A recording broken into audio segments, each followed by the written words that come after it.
Junto à grande tarefa de eu buscar a minha própria voz no mundo, me apropriar dessa voz, me deixar ser quem eu sou e bancar quem eu sou na vida, uma outra grande tarefa é a tarefa de eu me temperar.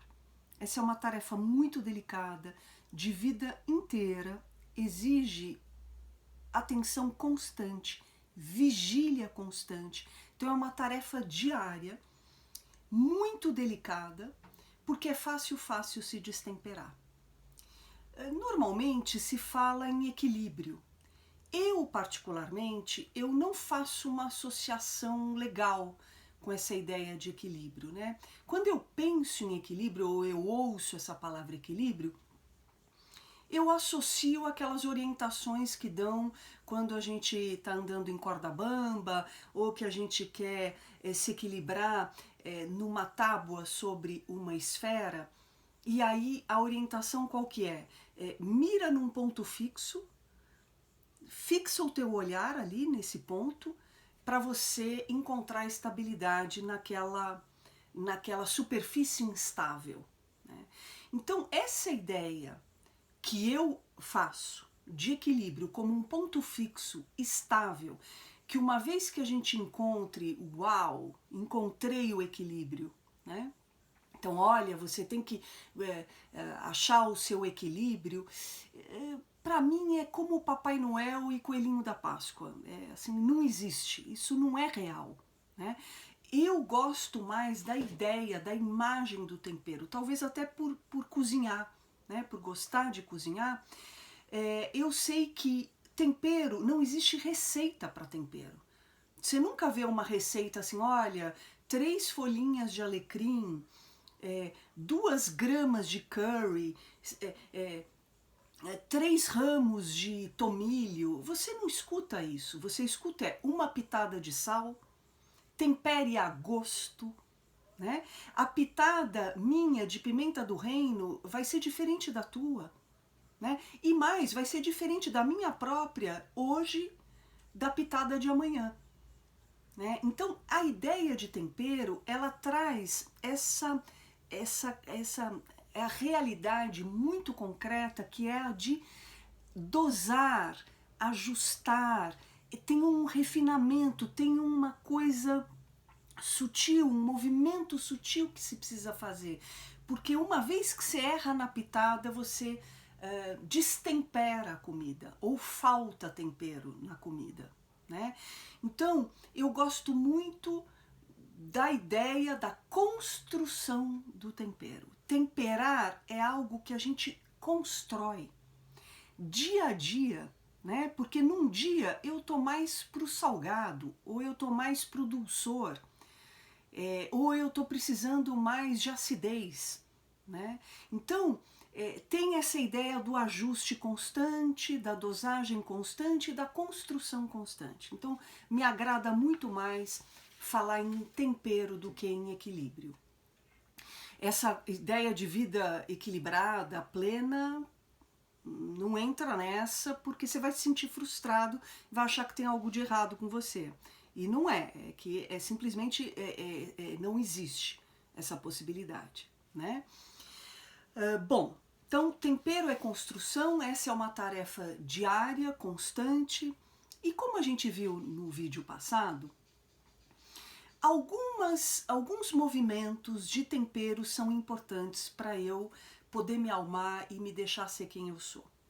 Então, a gente falou de uma outra maneira no vídeo passado, eu quero só associar com o tempero neste vídeo, que é a necessidade de, ao longo da vida, a gente ajustar, dosar, temperar as vozes que me antecedem, as vozes familiares, ancestrais que me formam, me deformam, me constituem ao longo da vida, temperar essas vozes com as vozes do mundo naquele momento que eu nasço, naquela cultura, naquele momento histórico, que vão ficar ditando o que é que eu tenho que ser, o que é que eu não posso ser, o que é que eu tenho de ter e fazer para poder ser, né? Então, dosar esse vozerio todo, ajustar todas essas vozes para poder, no meio delas, formar as minhas, né? E dosar os volumes disso. de todas essas vozes, encontrar a minha própria voz, construir a minha própria voz no meio disso tudo, né? Falamos disso, falamos também da importância de ajustar, de encontrar, né, de temperar qual a medida da aproximação e do distanciamento que é legal eu ter com as questões que se apresentam para mim na vida, os problemas que eu tenho de enfrentar, as questões do outro que atravessam o meu caminho. Eu trouxe até a imagem do porco-espinho, né, para ilustrar a importância de achar, de encontrando, né, o quanto eu quero me colar, me misturar, me confundir, me fundir, né, e ficar confusa com as questões que se apresentam para mim. O quanto eu quero, então, me perder nisso e ficar cega e não conseguir enxergar um palmo adiante de mim. Largo a minha mão para poder pegar na mão do problema. Então, aquilo que é uma parte toma o todo da minha vida. Ou o quanto eu tenho de me distanciar para poder me descolar, me deslocar e me descolar daquela questão ou daquele outro, para poder enxergar melhor as coisas, né? Então, esse é um exercício de tempero muito sutil e muito fundamental, porque às vezes a gente se enrosca no outro e nas questões e nos problemas e se perde de vista, e perde o problema de vista, e perde o outro de vista. Então, às vezes você vê o outro se afogando, e se você se aproximar muito e se misturar muito com as questões do outro, você se afoga também. Então você não vai ajudar em nada. Vão ser dois afogados. Quando o melhor é você se distanciar, se manter bem, para você poder jogar a boia e ver se o outro pega ou não pega. Mas aí é respeitar o processo do outro. Às vezes o outro precisa tomar caldo, engolir água, se afogar. Às vezes não, às vezes ele vai conseguir pegar a corda. Às vezes a gente acha que a gente está ajudando muito o outro, pegando o problema do outro para ele não sofrer, quando a gente está tornando o outro flácido e muito despreparado, né, para a vida e para o sofrimento. Então, encontrar esta medida que temperar, né, dosar esta medida de nem me manter alienada, numa bolha, fingindo que nada é comigo, que nada me toca, que nada me pega, nem isso e nem me perder nas questões que aparecem diante de mim ou nos outros que aparecem diante de mim, né, que também me aliena. As duas formas extremadas me alienam. Então, super importante esse tempero. Também falamos de um outro tempero importante, que é as idealizações que são feitas a meu respeito e que eu corroboro, né, e que eu vou alimentando ao longo da vida, de ficar me idealizando, idealizando a vida, idealizando os outros, e temperar essa idealização com os limites reais, né? Então, os meus limites, os limites do outro, os limites da vida. Então, temperar isso, né, com os pés fincados no chão, reconhecendo, conhecendo e respeitando os limites, e ao mesmo tempo sonhar, né, mas com os pés fincados no chão. Então isso exige tempero também. Eu quero dar um exemplo que, partindo de mim, da minha experiência, que englobam, que abraçam esses três movimentos de tempero que eu acabei de falar. Meus pais, eles vieram de famílias pobres, né? Especialmente meu pai foi um cara missionado, né? Foi depositado no meu pai o destino de ser um grande homem, um grande médico, inclusive para poder levar a família para um outro patamar de prosperidade. Então, foi depositado no meu pai essa missão, e sacrifícios foram feitos em nome desta missão. Por exemplo, alguns fragmentos, algumas cenas familiares que eu vou trazer, quando tinha carne na casa do meu pai, nas refeições, os melhores pedaços eram reservados para ele. Ele tinha que estar bem alimentado, ele era o cara missionado, ele tinha que dar certo. O melhor pedaço de carne ia para ele. Ele tinha 2 irmãs. Uma delas teve de ser criada com uma tia que era mais próspera, porque meus avós não iam conseguir investir na missão do meu pai e ao mesmo tempo sustentar mais 2 pessoas, né?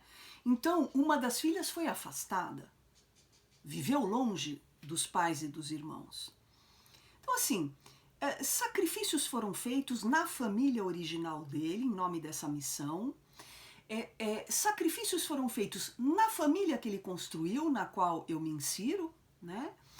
De não conseguir ver meu pai. Meu pai demorou mais de 20 anos para conseguir tirar férias na vida dele. As primeiras férias que ele tirou demorou 2 décadas para ele tirar, e mesmo assim era um parto, né? Então, assim, sacrifícios foram feitos na nossa família também, sem falar nos sacrifícios dele, né? Ele pagou uma conta alta por essa missão. Então, eu estou fazendo um recorte aqui para exemplificar as vozes que me antecedem, que me formaram e me deformaram, que me constituíram, vozes ancestrais. Então, esse é um primeiro recorte, né? O meu pai, homem missionado, também missionou meu irmão mais velho. Esse cara tem que dar certo. Esse cara tem que seguir meus passos. Tanto é que meu irmão mais velho, mesmo que ele tivesse dúvidas profissionais, ele nem pôde fazer contato com essas dúvidas profissionais dele, de que caminho seguir, que carreira seguir, né? Ele também foi missionado, ele não podia ter dúvidas. Já o meu irmão do meio e eu, a caçula, a gente pôde pirar, não sei se é isso, não sei se é aquilo. O meu mais velho foi também passado para ele esse destino de ser um cara bem-sucedido. Então veja como vai passando, né, as vozes que nos antecedem, assim como os genes vão passando de geração em geração. E daqui a pouco eu vou falar do impacto disso em mim, né? A única mulher, filha mulher da família. Fora isso, então essas são as vozes que me antecederam. Um outro recorte que eu quero fazer das vozes do mundo no momento que eu nasci, em 1968. O que estava acontecendo, né? Vou fazer um recorte pequeno, mas muito significativo.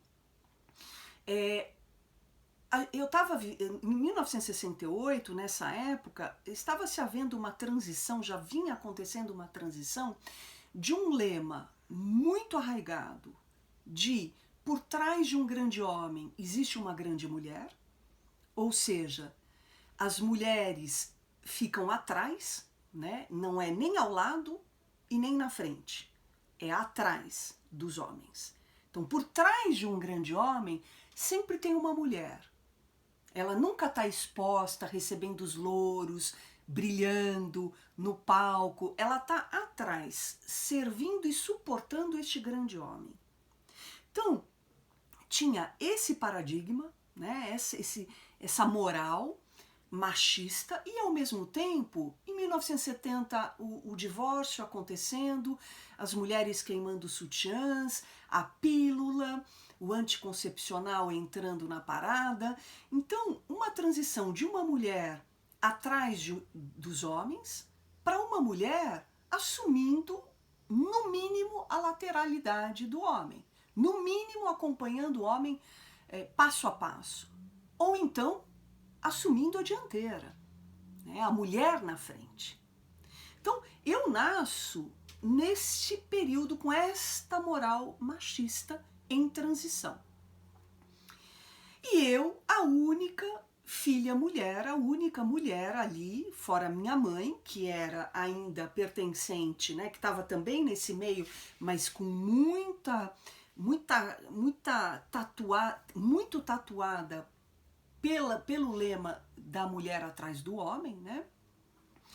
E eu ali, diante daqueles homens grandes, destinados a serem grandes, e literalmente grandes, tá? Fisicamente grandes. Eu venho de uma família de homens altos.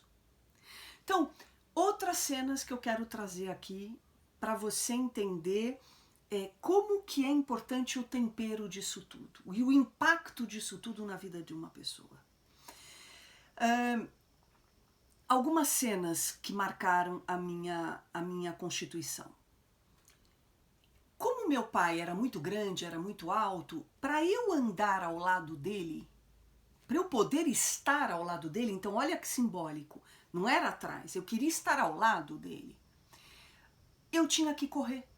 Eu tinha que dar passos muito largos, andar muito rápido, porque a passada dele era de um cara grande. Então, a cena que eu me recordo, que me imprintou, me marcou, era de eu correndo para alcançar o lado deste homem grande. Outra cena muito importante. Meu pai era um cara muito culto, ele era um Google na época, né? Um cara erudito, um leitor voraz, um cara muito culto e muito ocupado. Então, para eu conseguir prender a atenção dele, fazê-lo me escutar, pousar um pouco o olhar sobre mim e me escutar, eu tinha que falar muito rápido. Eu tive de acelerar a minha fala. Então, eu falava correndo porque a qualquer momento ele poderia perder o interesse ou não ter tempo para me ouvir. Então, eu acelerei meus passos, eu acelerei minha fala. Outra cena muito marcante era nas refeições, onde a família se reunia, quando a família se reunia, né? Os filhos tinham dúvidas, então a gente falava, o que quer dizer construção? A minha mãe, num gesto muito instintivo, né, ia responder com a voz dela, da forma dela. Acontecia um gesto na mesa que era a mão do meu pai fazendo assim, tipo, não, você não tem voz para isso. Tudo inconsciente, tá? Não era intencional. Ele não falava, não, você não responde porque você não tem voz. Mas o gesto dele já falava tudo.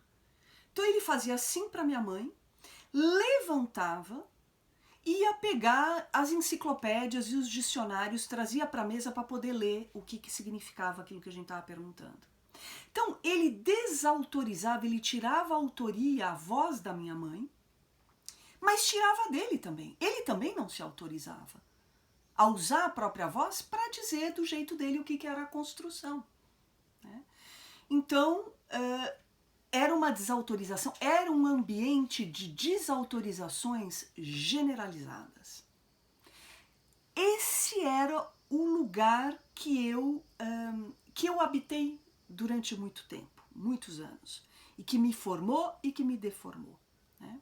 Então, para eu ter lugar nesta família, eu me acelerei.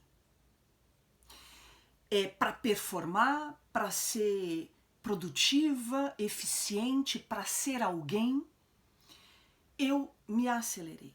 Eu corrompi meu ritmo. E o que aconteceu?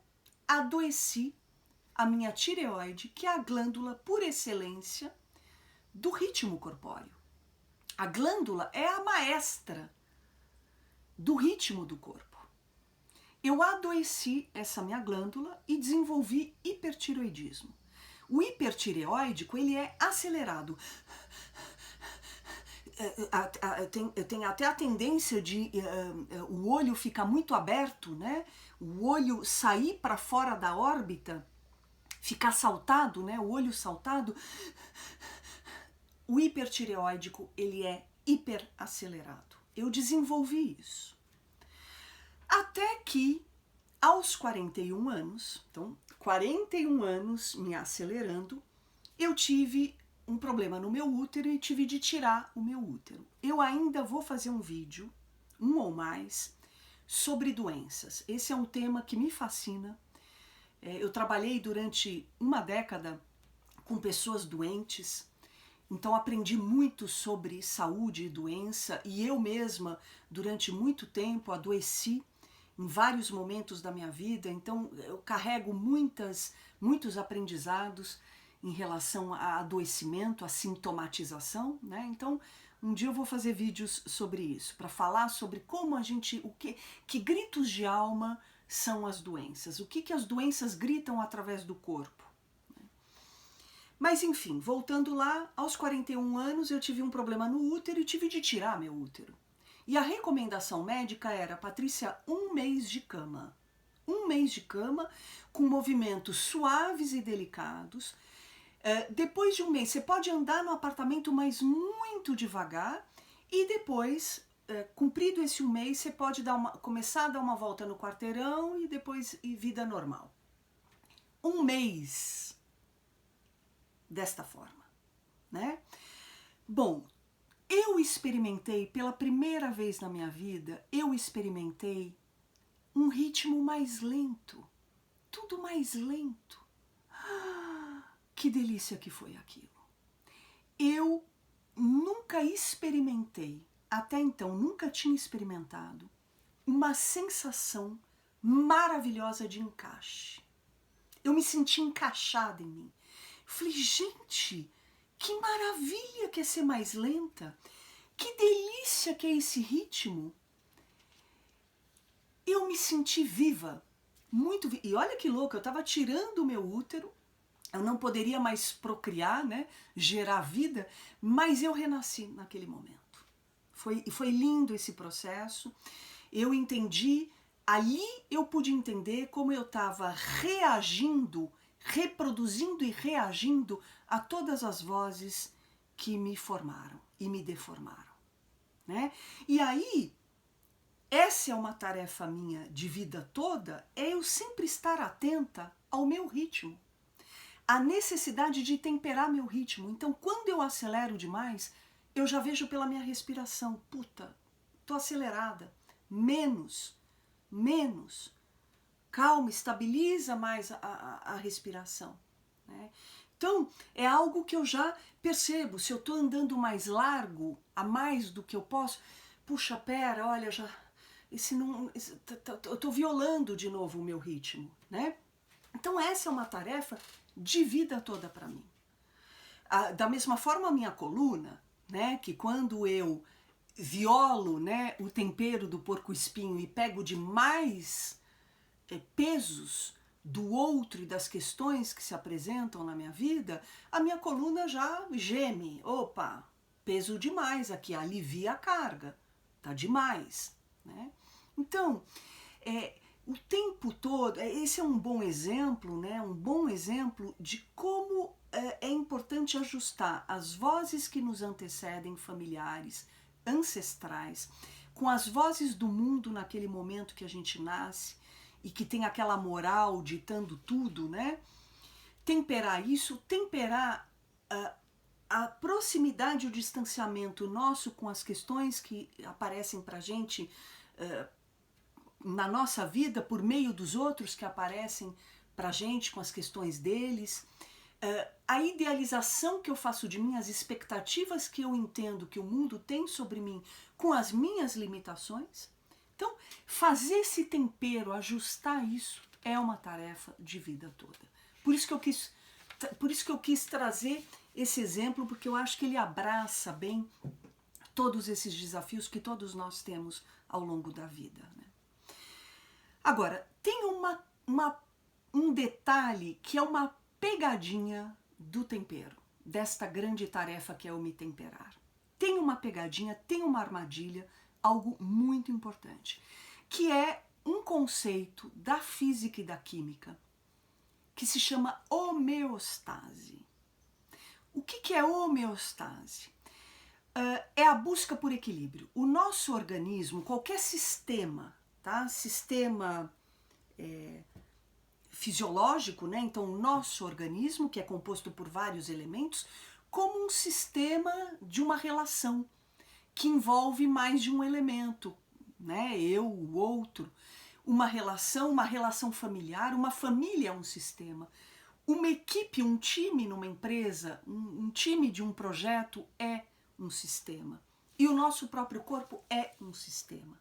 Então, os sistemas, eles buscam naturalmente por equilíbrio. Eles buscam equilíbrio para poder cumprir suas funções adequadamente. Esse é o conceito de homeostase. Bom, quando a gente expande esse conceito para a forma da gente se relacionar consigo mesmo e com os outros, muitas fichas caem. Eu tô trazendo esse conceito porque, assim, para mim ele foi revolucionário quando eu entendi como é que ele funciona. Ele foi revolucionário. Então, para minha relação comigo mesmo, para minha vida e para os meus atendimentos, faz muita diferença a gente andar junto com essa ideia, com esse conceito da homeostase. Então, trocando em miúdos, homeostase é o famoso 880. Né? Essa gangorra que é muito comum da gente viver no 8 e depois vai para o 80. Né? Então, quando a gente se comporta de maneira 880, é a homeostase que está em ação, mas é uma homeostase capenga. Por quê? Porque a gente está num extremo, eu já vou dar vários exemplos disso, tá? Mas conceitualmente, eu estou num extremo, esse extremo é pobre, desequilibrado, naturalmente eu vou por homeostase para o oposto. Porque todo o excesso, e eu estava excessiva num extremo, todo o excesso, ele revela uma falta. Então o sistema ele já vai buscar uma compensação, uma reparação dessa falta. E aí eu naturalmente eu vou para o outro extremo, na busca dessa compensação e dessa reparação. Por que é capenga? Porque quando eu paro aí, os extremos são pobres, muito pobres. De um lado só tenho aquilo, do outro lado eu só tenho o oposto. É pobre. Quando eu vou temperando, ajustando, pegando um pouquinho desse extremo, pegando um pouquinho do outro extremo, eu vou permeando mais o meio. Eu vou experimentando mais o meio, que é rico porque tem tudo, de tudo um pouco. Então, uma homeostase bem feita, essa homeostase que não pula do 8 para o 80 só, vai para o 80, vai sim, vai lá experimentar o outro lado, mas depois vai sacando, porra, não é nem tanto ao céu, nem tanto à terra, não é nem tanto 8 e nem tanto 80, puxa, deixa eu pegar um pouquinho daqui e fazer o ajuste, né? O tempero, e dosando. Eu vou dar alguns exemplos, né? Vamos lá para os exemplos que eu acho que fica mais compreensível. Por exemplo, alguém que costuma dizer amém para tudo. Né? Aquelas pessoas que sempre estão sendo muito servis, muito bacanas, sempre ajudam todo mundo, sempre são pau para qualquer obra, ponta firme para tudo, estão dizendo amém para todo mundo. Né? Tem dificuldade de dizer não. Dizem não para si mesmas para poder dizer sim para o outro. Essas pessoas são muito controladoras, essa é uma forma muito bonita, né? Aparentemente muito bonita, travestida de generosidade, de uma pessoa desprendida que não espera nada em troca, que está sempre servindo o outro, mas é só um travestimento de um controle sobre o afeto dos outros, sobre o afeto do ambiente. Porque dizer sim, todo mundo te acha bacana. A partir do momento que você diz um não, opa, o que aconteceu com ele? O que aconteceu com ela? Tá estranha, não é mais legal, não gosto mais dele, me disse um não. Você perde o controle sobre o afeto do outro e você abre para um conflito, né? Então, as pessoas que dizem amém para tudo não querem correr esse risco, querem controlar os riscos. Bom, só que aí percebem que, porra, é uma vida de sacrifício. Criam uma guerra interna para evitar criar uma guerra externa, né? Então se violentam para não correrem o risco do não que elas disserem violentarem a relação. Se enchem, se cansam disso, porque é uma vida de sacrifício, então vai de um extremo e aí começa a dizer não. Então quer saber? Agora, ó, na hora que eu preciso, ninguém me ajuda, né? Então é o seguinte, a partir de agora é não. Aí começa a dizer não. Começa a dizer não, joga a merda pro ventilador, faz um estrago, terra arrasada, começa a viver um monte de conflito e aí a profecia autorrealizável entra em ato, né? Para dizer, tá vendo? Você não pode dizer não, olha o estrago que faz. Melhor voltar para aquele lugar do amém. né? Então a pessoa sai de um extremo, vai para o outro, aí vê que não funciona e vai para o outro. Quando, na verdade, a grande tarefa é, pô, peraí, eu já vi que dizer amém o tempo inteiro é uma merda. Dizer não o tempo inteiro também faz merda no ambiente. Então, deixa eu dosar um pouco. Por exemplo, umas mentirinhas, né? Umas mentirinhas entram bem nessa hora. Mentir para si é o problema. Mentir para o outro, quando necessário, vale a pena. Porque você tem que fazer uma conta. Será que o outro está preparado para a verdade? Será que eu vou ter que, dispensar uma baita de uma energia para ficar arrumando o terreno, a terra arrasada, porque eu disse um não? Então, tocou o telefone, aquela pessoa que te faz de caçamba, normalmente, né, que vem depositar as questões dela, os problemas dela, tocou o telefone e você viu que é esta pessoa? Ao invés de atender toda vez ou deixar de atender para sempre, viu que é ela, se consulte. Tô afim, não tô afim. Ó o porco-espinho. Tô afim, não tô afim. Me aproximo, me distancio. O ideal era eu ser maravilhosa para essa pessoa, mas vamos pro real, hoje eu não tô afim. Hoje eu não tô afim, eu vou respeitar meu limite. Então o que você faz? Ou você responde a 1h, meia-noite, ou 1h da manhã, olha, desculpa, eu estava ocupado, uma mentirinha, ou você vai e diga com um pedido de desculpa, essa também é uma pitada que tempera, né? Desculpa, mas eu não tô podendo agora dar atenção para os seus problemas para você. Eu não tô podendo agora, eu tô precisando cuidar de mim, me desculpe, desta vez eu vou faltar com você, me desculpe. Eu não vou poder dar conta das suas expectativas, eu vou te frustrar, eu não vou poder te ajudar dessa vez, né? Esta é uma maneira, ou de novo, não vi, nossa, não vi você me chamar, olha, não deu, eu estava super ocupado, né? Mas seja leal a você, seja leal a você e faça o tempero, né? Então selecionar um pouco que as suas batalhas, selecione as suas batalhas, né? Então esse é um exemplo que eu acho bem interessante do tempero. Um outro exemplo, pessoas centralizadoras. Pessoas que pegam tudo para si para fazer, porque elas acham que só elas sabem fazer, e o tempo que eu vou demorar para ensinar para o outro, eu faço melhor e mais rápido. Então, as pessoas centralizam as coisas. Aí, isso é inumano, não dá, a gente não consegue dar conta. A tendência qual é? Ir para o outro extremo. Ai, quer saber? Não aguento mais, tudo depende de mim, tudo eu que tenho que fazer, tudo eu que tenho que dar conta, quer saber? Agora cada um que se vire. Agora cada um que se vire. Vamos, espere estourar mesmo, aí a gente vê o que vai fazer. Bom, aí a pessoa sai da centralização e vai para o oposto, que é a delargação. A pessoa delarga, solta, não quer mais ver.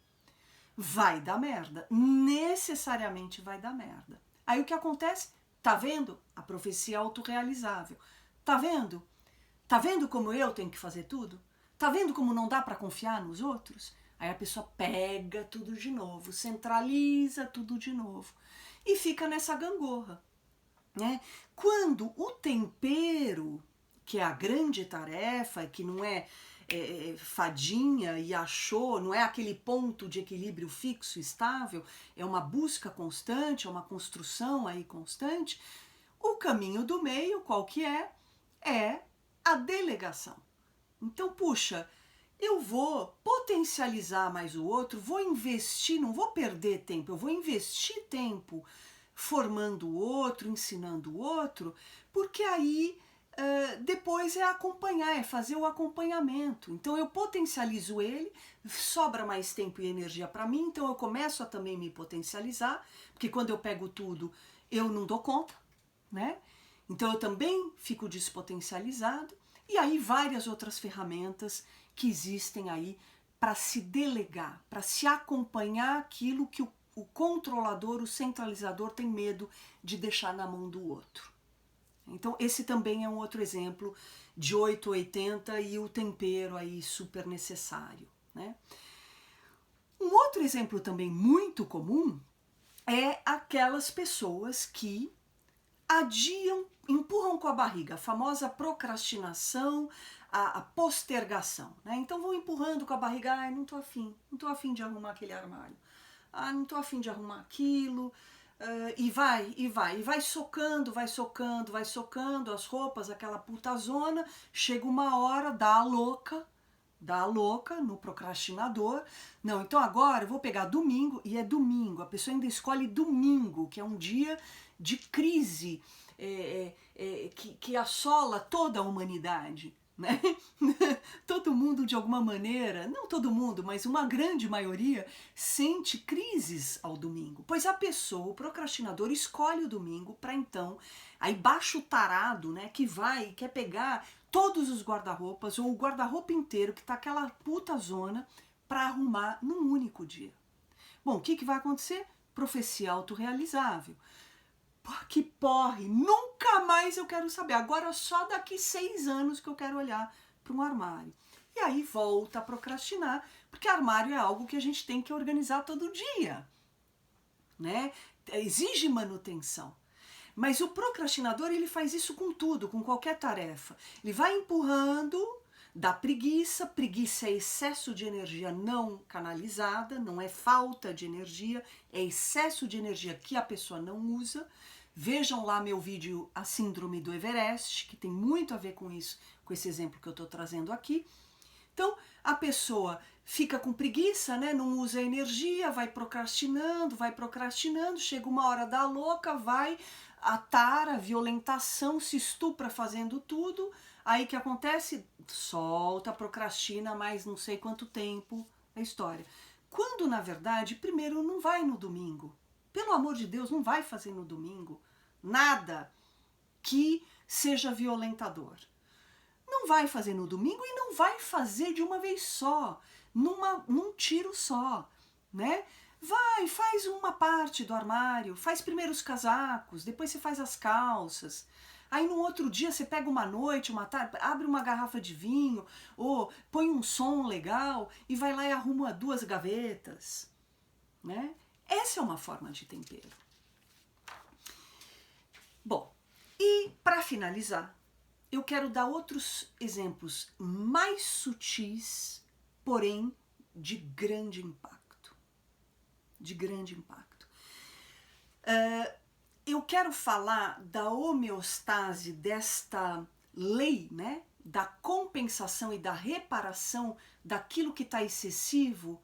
Então, necessariamente precisa ser reparado porque todo o excesso revela que está faltando de algum lado. E aí eu vou reparar, né, o sistema que está capenga, que está destemperado. Então, eu quero trazer essa ideia para as relações familiares. Especificamente para as relações familiares e amorosas. Então, eu quero dar um exemplo de um caso, vou trazer fragmentos de um caso que eu atendi há anos atrás. Um casal jovem trouxe o filho e a demanda deles qual era? Patrícia, nosso filho de 13 anos está se masturbando excessivamente, se ferindo, inclusive, de tanto se masturbar. Tem algo de errado com o nosso filho. Puxa, você pode ver isso? Eu falei, não, eu não quero ver com o filho, eu não quero, não quero tratar do filho. Pelo menos, num primeiro momento, eu não quero tratar do filho, e realmente nem precisei tratar do filho. Eu quero tratar de vocês, do casal. Bom, e aí conversa vai, então são fragmentos, são partes que eu vou trazer do trabalho que eu fiz com esse casal. É muito do meu estilo, quem me conhece, eu já gosto bem de ir direto ao ponto, né? É meu estilão de atendimento, então eu já, meio já de cara, me contem um pouco como que é a vida sexual de vocês antes do fulano, do filho, e depois do filho. Me contem um pouco. Aí um olhou para o outro, né, com aquela cara de... Nossa, como era antes? Aí, antes era um casal super libidinoso, vermelho, né? Um casal vermelho. Se comiam o tempo todo, várias vezes ao dia, subiam pelas paredes, era um tesão danado, né? Cada um na sua vida, e depois que se encontraram, essa sexualidade tomou vulto, né? Então era um casal muito sexual, individualmente sexual e na parceria muito sexuais. Mas ela engravidou rapidamente. Rapidamente ela engravidou. Eles nem puderam sustentar um pouco esse lugar de troca libidinal, né, entre eles, de tesão, né? Já logo veio o filho, e aí o antes e o depois foi para o outro extremo, né? Aí ele nasceu, né? Puxa, aí a gente ficou se dedicando a ele. Aí assumiram, começaram a construir aquela vidinha, casa, trabalho, filho, casa, trabalho, filho, família, casa, trabalho, vidinha sem tesão nenhum, sem graça nenhuma. Bom, o que aconteceu? Boing, boing, boing, boing, boing, né? Os dois broxaram, eles falaram, né, nesse momento que, puxa, fazia muito tempo que eles não transavam, né? Bom, e aí todo o trabalho, né? Olha a homeostase atuando aí. Isso é muito comum, muito comum. E a gente pode expandir isso para vários exemplos familiares, tá? Então, esse casal super pulsante reprime toda essa pulsão, todo esse desejo e depositam no filho a vida deles. O filho vai sintomatizar o que foi reprimido. Alguém na casa vai precisar fazer essa homeostase. O filho mais sensível, sobre quem está sendo depositado todo um sacrifício, o filho vai pagar a conta. O filho vai pagar a conta do sacrifício. E sempre tem um na família que é depositário das merdas da família. Tudo que é negado, reprimido, que não é visto, segredos de família, é feito um para-raio. Vai lá, é depositado normalmente a figura, o membro problema da família, que sintomatiza todos os problemas de todo mundo que ninguém quer ver. Então todo mundo fica negando as suas sombras e depositam naquele lá, ficam vendo através daquele lá, pô, mas já foi se meter em problema de novo? Pô, não acredito que tá... Porque aí é fumaça, né? O membro problema se torna uma fumaça. Então a masturbação excessiva do filho estava operando, estava a serviço da compensação desse casal que reprimiu toda uma sexualidade muito forte. Então o trabalho foi todo no sentido de resgatar essa pulsão, esse desejo que eles tinham, recuperar a vida, vivificar este casal, tornar mais vivo esse casal que virou um zumbi em nome desse filho. E olha a conta que esse filho estava pagando. Bom, dito e feito, começaram a fazer o tempero, né? Começaram a se namorar, né? Então, puxa, quando saía era sempre em família, viagem sempre em família. Não, deixa lá o filho, vai lá, vão passear, vão viajar, vão ficar só vocês dois e tal, se namorando. Claro que não voltou com aquela intensidade, mas nem é esse o propósito. Mas um pouco que se coloca a energia em curso, o que aconteceu? Naturalmente, não precisamos falar nada com o filho, naturalmente ele foi se reequilibrando. Os pais se equilibraram, o filho se equilibra. Isso é muito comum nas famílias, muito comum. Então, tem um vídeo que eu fiz aqui no canal, é uma série de vídeos que são a sala dos espelhos, né? E um desses vídeos eu falo dos relacionamentos invertidos, que são esses relacionamentos bem destemperados, onde um é o inverso do outro, né? Então, por exemplo, quando você vê casais, ou irmãos, ou chefe e o liderado, né? Quando você vê um num extremo, um muito extremado, com um comportamento muito extremado, pode olhar para o contraponto, onde o outro vai estar fazendo a homeostase, mas aquela homeostase capenga vai estar no outro extremo. Então, por exemplo, quando você vê alguém muito agressivo, olha para o lado, vai ter alguém passivo do lado. A tendência é ter alguém muito passivo do lado. O outro briga pelo passivo, tá pegando a cota do passivo. Quando o passivo começa a se movimentar, se mover, usar mais a agressividade, a energia para realizar coisas, para tornar real as coisas, o outro não precisa fazer essa compensação. Né? Então, todo o excesso revela que está faltando do outro lado. Então, às vezes, não adianta falar, pô, você tá histérica, ou pô, você tá descontrolado, você tá muito agressivo. É olhar e falar assim, pô, peraí, onde que eu tô no sistema?